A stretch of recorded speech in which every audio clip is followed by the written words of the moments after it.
Hello everyone! Hearthstone's journey to Un'Goro expansion is fast approaching, and in this video I want to take a look at the warrior legendary quest, the Plume's Heart. It promises a new way to play warrior. Let's see, what kind of new way is that going to be? The Plume's Heart. It's the quest to play 7 taunt minions, and it rewards you with Sulfuras, which we know is the legendary weapon of Ragnaros himself, and appropriately, Sulfuras is a 3-mana 4/2 weapon that as a battle cry changes your hero power to Ragnaros power, deal 8 damage to a random enemy. Now talk about a win condition, just blasting the face of your opponent with that one, that's going to be so awesome. However, as cool as this sounds, the road to get there may not be that easy. If you read the quest text carefully, you can notice that it says play 7 taunt minions. That's play and not summon. In order for something to be played, you have to actually play the card from your hand, so it cannot be just created by an effect. So that's bye-bye Nesot. Well, probably not completely bye-bye Nesot, but bye-bye Nesot when it comes to building a quest deck. I don't think Nesot is going to fit into a quest deck. I don't think there's enough room to do that. If Nesot was able to actually advance the quest with the Death Rattle minions it summons, then it would have a place. But now that those are not going to help you with the quest, I don't think Nesot is the way to go. Also, when thinking about how difficult it is to complete the quest, we can take a look at the Hunt the quest, which is to play 7 1-mana minions. And there's been already a lot of theory crafting about Hunt the quest. There has been calculators showing how easy or hard it is to complete. And the speculation on Hunt the quest ranges from the idea that okay, we're going to put 29 1-drops into our deck in order to be able to complete this quest, to something like okay, I'm going to cut the number of 1-drops to the minimum. Will 14 be enough? And remember, Hunt the quest requires you to play as many minions as the warrior quest. Now, there is of course some difference. Warrior, by its very nature, is much more defensive, and when you play taunt minions you're even more defensive, so you're not in as much of a hurry to complete your quest as the hunter is. But still, in order to get this done anywhere in good time, let's say in the first 10-15 turns even, you're going to have to invest a lot of taunt minions into the deck. Now luckily we are getting some new tools, so we will have some new options to go for. And let's take a look at these new tools that we're getting that might help us complete the quest. First, there is the Cornered Sentry.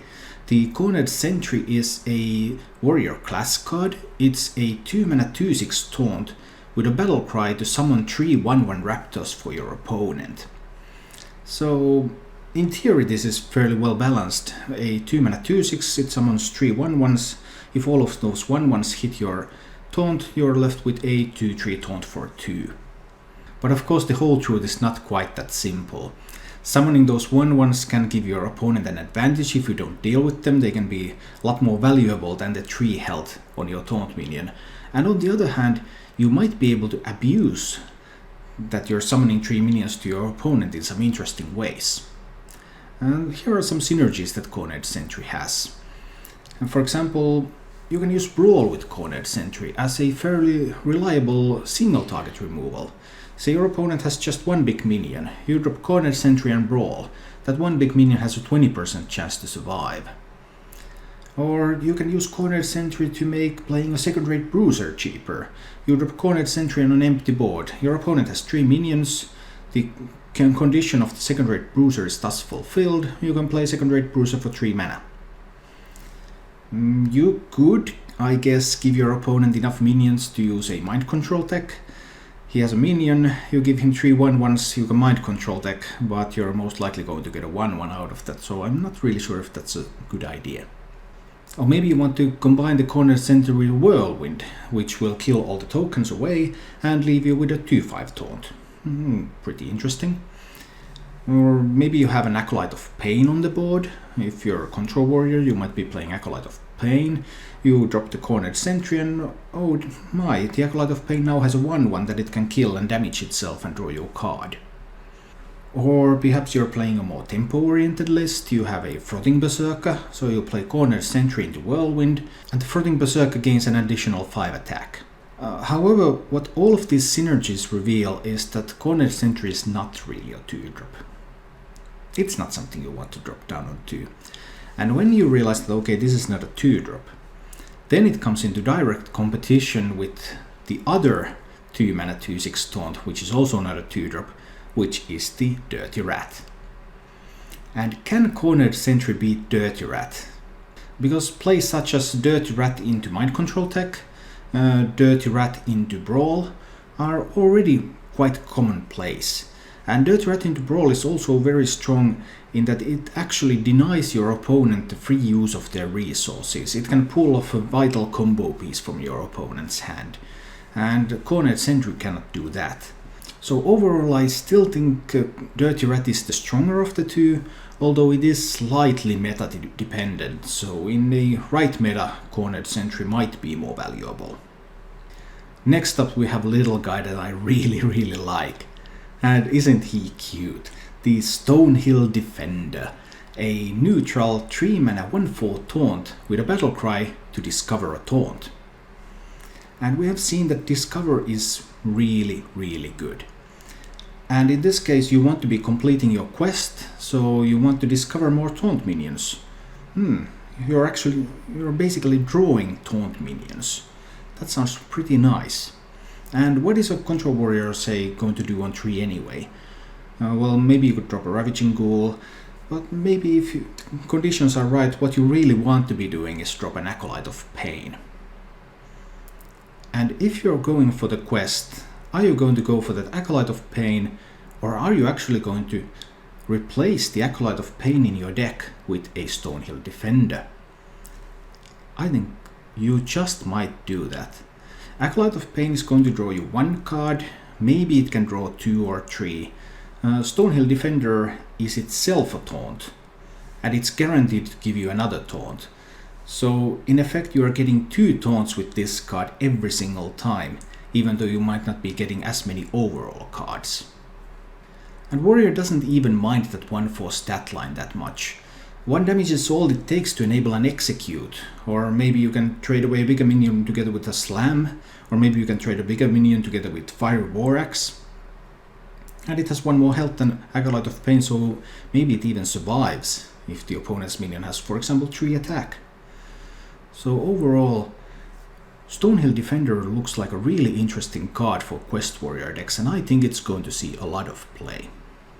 When talking about taunts and the Journey to Un'Goro expansion, it's impossible to not mention Tar Creeper.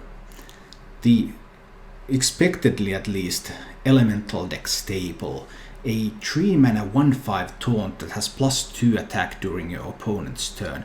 It's a very defensive option. Sounds a bit like a Control Warrior.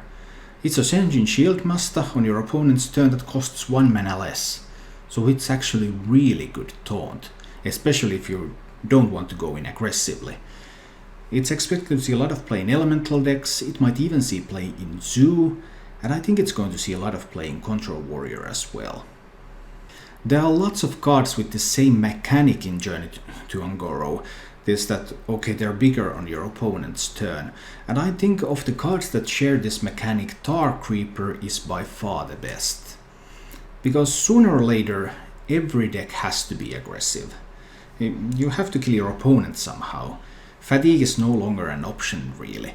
So you have to get aggressive in the later game, even if you don't want to be aggressive right at the start. And Tar Creeper fits a very nice spot on the curve, where even mid-range decks or control decks, they want to be very defensive maybe at this point and get aggressive later on. So the bigger minions with the same mechanic can be punishing, because you really want to have some power already also to attack, and you don't get that. But the early stage where Tar Creeper comes in, having just that purely defensive option is much more acceptable. Next up we have this adorable warrior class taunt, the Direhorn Hatchling. It's a 5 mana 3/6 beast with taunt and with death rattle to shuffle a 6/9 Direhorn with taunt into your deck, which is the Direhorn Matriarch, a 5 mana 6/9 taunt. When you play the Direhorn Hatchling, it's obviously a little bit of a tempo loss. It's the same mana cost and same stat line as Fen Creeper, which never saw play. But that death rattle and summoning that cheap big taunt into your deck, especially as you need to be generating more and more taunts in order to complete the quest, that is really attractive. Direhorn Hatchling might also be interesting in a pure Nesot deck, because when you play the Nesot you generally want to get some taunts so that you're safe. It takes your whole turn to play Nesot. But I don't think putting in Direhorn Hatchling and Nesot both in a quest deck is going to work. But if there are going to be some kind of Nesot decks as well that maybe do not run the quest, then that would be an interesting combination. Or perhaps someone will find a way to put Nesot into a quest deck, but that seems really difficult. The warrior taunt train is not stopping here. Next up, another warrior class card, the Ornery Direhorn, a 6 mana 5/5 with taunt and battlecry to adapt. So you might be able to make it a 5/8, you could make it a 6/6, perhaps you can make it a 5/5 that cannot be targeted by spells or hero powers. There are a bunch of interesting options that you can turn the Ornery Direhorn into. Overall, I think it's a rather average card. It's a card that you don't mind playing, but if you can find something better, you don't mind cutting that one either. But given the quest and given the reasonable stat line of this card, at mana cost where you don't have that many other taunt options, I think this one is going to see play.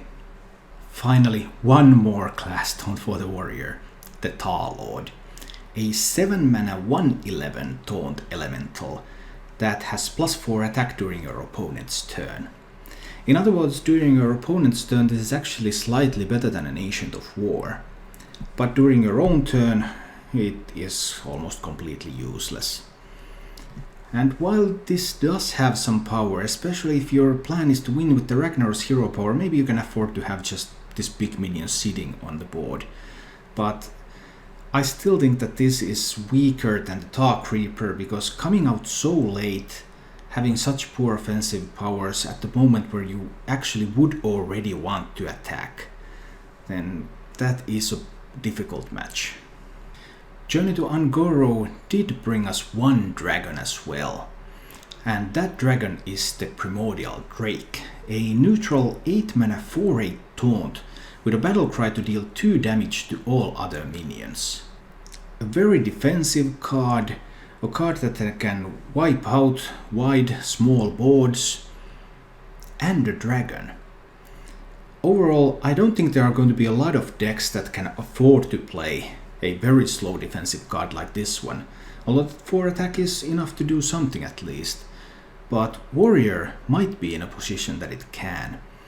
And playing Primordial Drake opens up one nice opportunity for Warrior, which is to play the Curator. The Curator from One Night in Karazhan is a 7 mana 4/6 taunt which draws a beast, a dragon and a murloc from your deck. And as you may have noticed, most of the warrior class taunts, new ones, were beasts. So you have a bunch of beast taunts in your deck. And with Primordial Drake you're going to have a dragon taunt in your deck as well.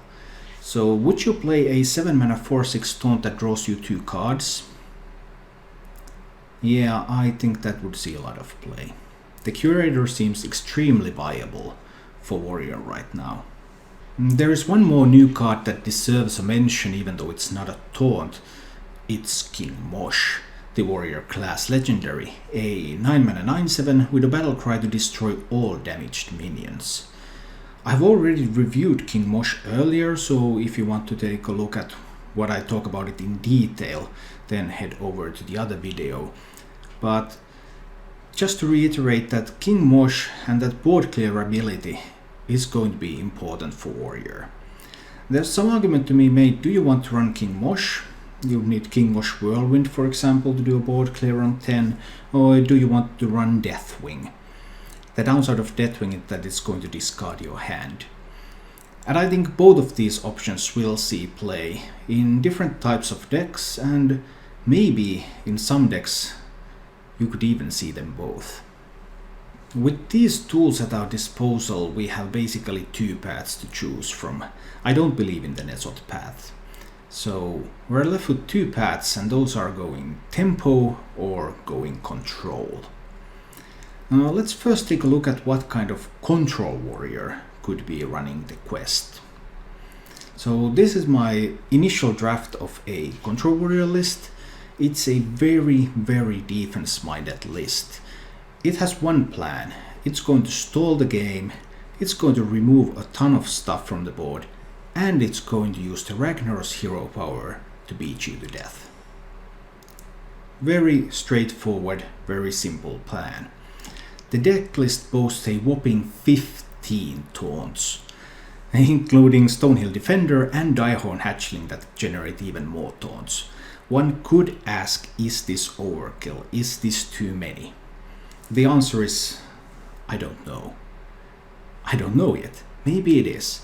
But if we look at the percentages, the chances to complete these quests, then even with this number of minions, it's going to take quite a while to complete the quest. And if we cut the number of taunts significantly, we're going to be through at least 2/3 of our decks or even more before we're able to complete the quest. So I think this might not even be overkill. And this deck has a lot of survivability. It's running all these taunts, it's also running double brawls, and it's running Dirty Rat, so you can pull some important stuff from your opponent's hand into those brawls. And it's running both King Mosh and Deathwing. So it has two of these really big board clear options for the late game. After all, once you have completed the quest, slam down Deathwing, clear the board. You want to keep the board nice and tidy, and then just Ragnaros hero power your opponent to death. For card draw, this quest includes the Curator, which has a really good number of targets. There's a bunch of beasts. There are the Taunt Beast and there's King Mosh, and then there are also two dragons with the Primordial Drake and Deathwing. So you're almost always going to get two draws from the Curator, and that's really sweet. I have chosen to cut Shield Slam. Warrior no longer has the ability to gain that much armor. I mean, Ally Armsmith can help, Shield Block could help as well, but the ability to just stack up on armor doesn't seem that easy to accomplish anymore. So instead I'm relying on Whirlwind effects and executes, and then brawls, and then those big board clears, trying to replace the Shield Slams.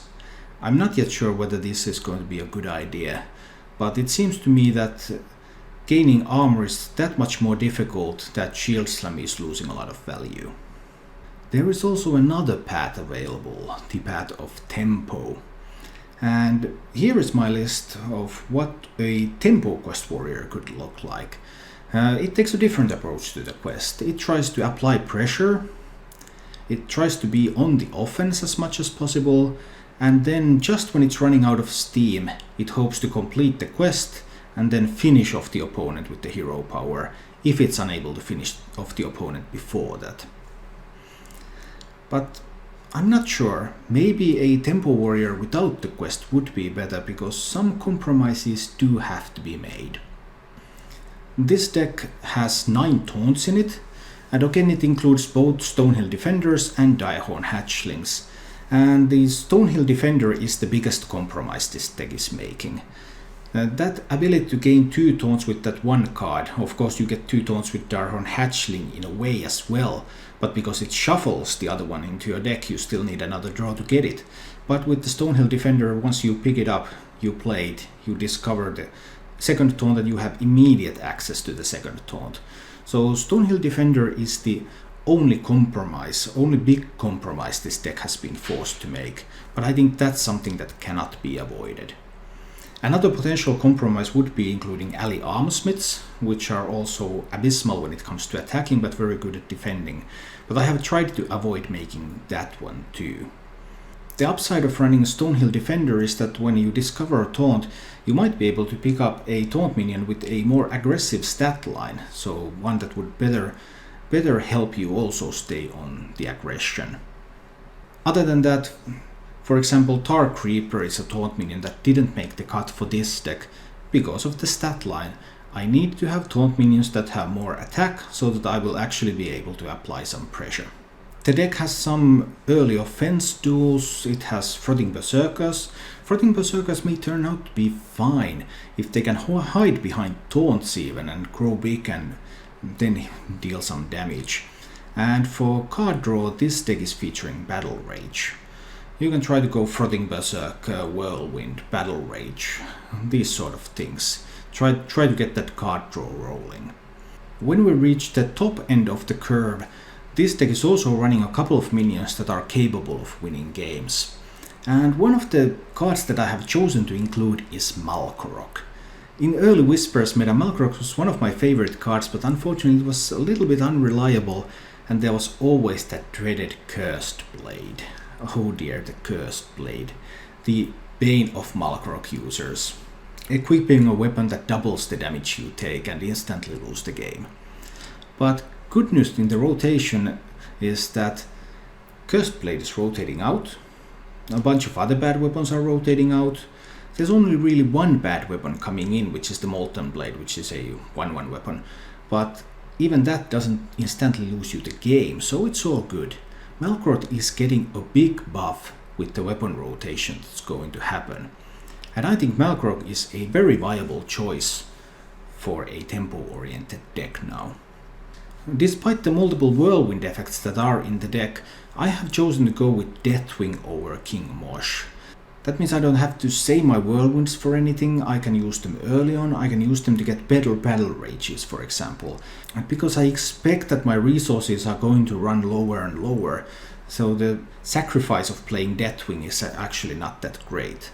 Furthermore, it gives some value to the Curator in this deck, because it's able to pick up a beast and it's able to pick up Deathwing if you haven't drawn that already. This deck does run only one dragon, so the Curator might not always find a dragon.